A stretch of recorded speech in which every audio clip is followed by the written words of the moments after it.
God says, forget the former things. Do not dwell on the past. See, I am doing a new thing. Now it springs up. Do you not perceive it? This is God now, I'm making a way in the wilderness and streams in the wasteland. And in order for that to happen, firstly, we have to forget the past. Forget the past. Forget the former things. And here's how: do not dwell on the past. How long are you going to stay stuck wishing it had been different? But we stay holding on to the past. I think there's 3 reasons. Number 1 is I think it's because we wished we could have changed it. We just dreamed it would be different. Here's what I believe the word of the Lord is for you. It's time to move on. What are you still holding on to? What is it that you are unwilling to let go of? Sometimes the problems we're going through in our lives, God might just be making room in our life for a miracle. Did you hear what I just said? Sometimes God might just be making room in our life for a miracle. You remember the song, "If I never had a problem, I wouldn't know that" what? God could solve them. Right? If everything was always A-okay, I wouldn't have a necessity to pray. But sometimes God might be making room in your life for a miracle that you've got so many blessings in your life right now, you don't have room for a miracle. And Jesus said, it's not something he's done wrong. It's not something his parents have done wrong. This man was born blind. Why? That the works of God might be made manifest in him. Sometimes the difficulty that we're going through in our lives is so God can make room in our lives for a miracle. My strength is made perfect in your weakness. You know what that means? If you didn't have any weakness in your life, God's strength couldn't show up and be perfect in your life. And see, we want to be strong all the time, but we can't be strong all the time. It's not how it's set up. And so what we have to do is we have to resolve to be okay with the fact that sometimes problems show up, sometimes struggle shows up, sometimes difficulty shows up, sometimes hard times show up, so God can make room in our life for a miracle, so when he does the miracle, you can't blame it on nobody but him. Life is either a series of endings or a series of beginnings. If you're looking back, it's a series of endings. Look ahead. Something great is coming. What I want you to understand is that endings can be new beginnings. I want you to catch that. That these endings are really new beginnings. Because what's happening in the text is that what God is about to do is that God is about to do a new thing. I want you to understand that no matter when endings happen in our life, that you serve a God that can use whatever ending you've gone through to be the birthplace of something new in your life. I don't dishonor my past. I don't hate my past. I don't curse my past. I just don't let my past have the authority that the God of my future has. I remember it, but I don't let it it's not in control. I can learn from my past, but I can't be mastered by my past. My past can be a teacher, but it cannot be my master. You got to forget the past. You want to take ground this year? You're going to have to forget the past. You want to move forward? You got to forget the past. You want to see what God has for you today? You got to forget the past. And secondly, you have to embrace the present. You have to embrace it. God said, I'm making a way in the wilderness. So here's the tension. It is so easy to glamorize what was and fantasize about what will be that we ignore the work of today. The change of my past and the strength of my future are directly connected to what I do today. Do not look back.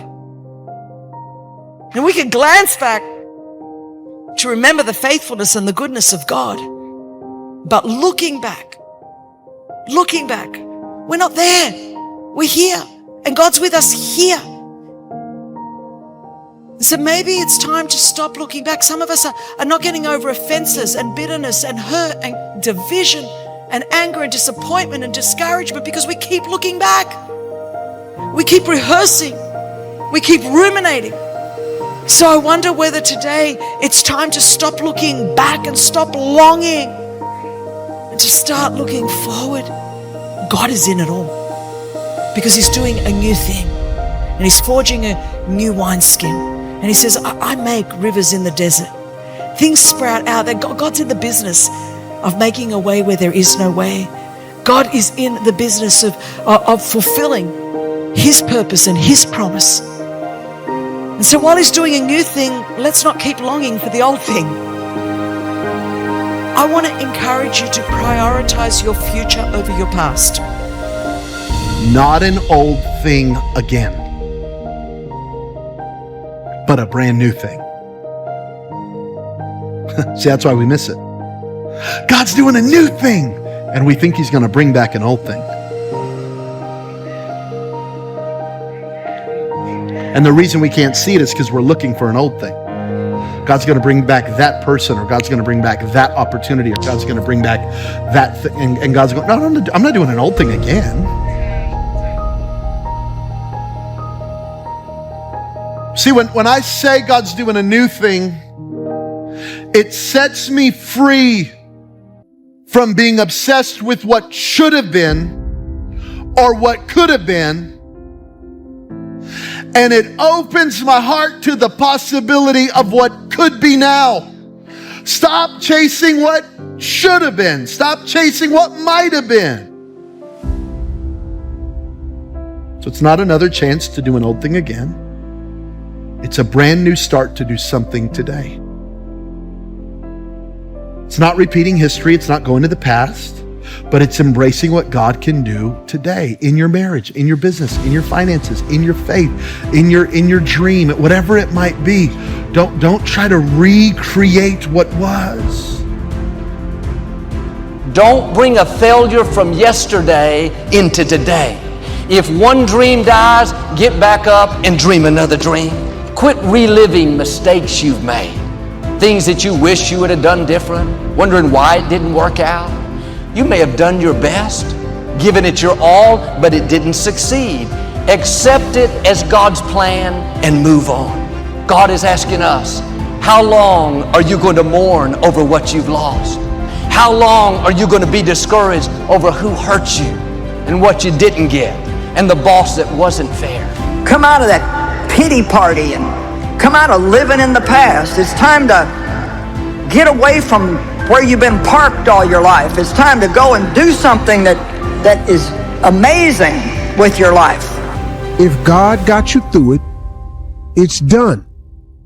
Move on. How many times have we as people allowed God to get us through something, get us beyond something, get us over something, get us through something, and then even after its completion, we sit there and we dwell on it and we dwell on it to the point where it becomes an anchor around our neck and we can't move on because we just won't let it go. It's done. If God got you through it, it's done. Move on. Stop harboring on the past. Stop hanging on to every time you fail. Stop hanging on to every time you slipped up and messed up. Stop hanging on to every time you didn't get it right.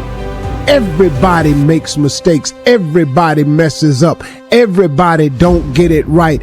Everybody struggling with something. It's way more important where you're going than where you've been. You may have made a lot of mistakes. You have a lot of regrets. You blew your marriage. Didn't raise your children right. But you can't do anything about yesterday. This is a new day. There are new victories, new opportunities, new relationships. Quit living in what was and come over into what is. Right now, there is freedom for you. Right now, there are new beginnings, joy, peace, victory. And crying over what happened yesterday doesn't bring freedom. Living in regrets of what you could have been, what you should have done, doesn't do anything productive. It's time to drop it and move forward. One of the ways the enemy tries to mess all of us up is to get us to push rewind when God is saying go forward. What God is doing is always ahead of you, never behind you. God is going to make available to you the power to move forward because He's got yet promises for your future. And just because you had an unfair past does not mean you have to have an unfair future. You're going to break through. If your mind is always in yesterday, you're going to move in that direction. Paul said it this way in Philippians, I focus all of my energies on this one thing, forgetting what lies behind and reaching forward to what lies ahead.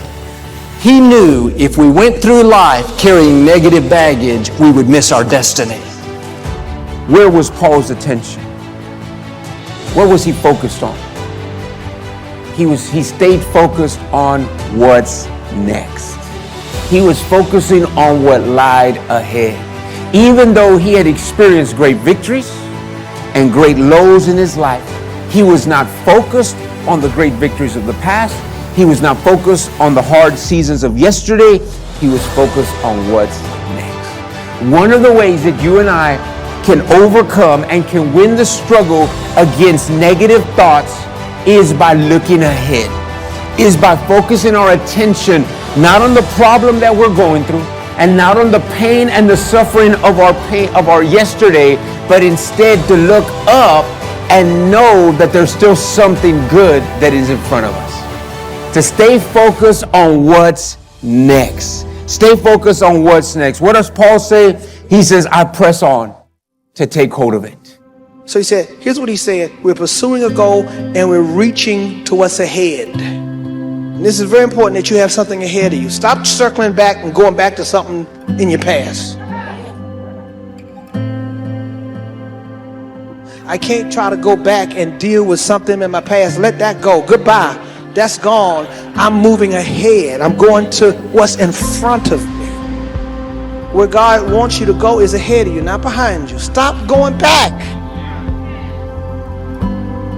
You have a great life in front of you. But your great life is in front of you. It's not behind you. What you did back there ain't got nothing to do with what God got for you. What you did back there was learn the lessons to get you to where you are at this particular moment right here. But what God got for you, do you know, man, that you can actually mess your life completely up? You can jack it all the way up and you can turn around and get it right. Do you understand that?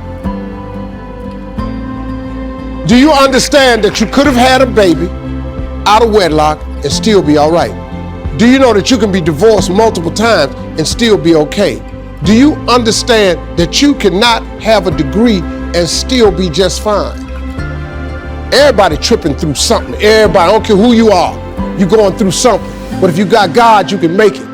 I'm just trying to tell you, man, God is really with you. If you're going to move forward, you're going to have to trust that God is a keeper of His promises.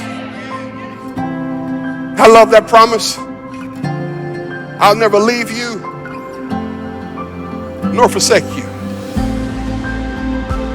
It's a promise that no matter what the future may hold, I'm going to hold you through the entire future.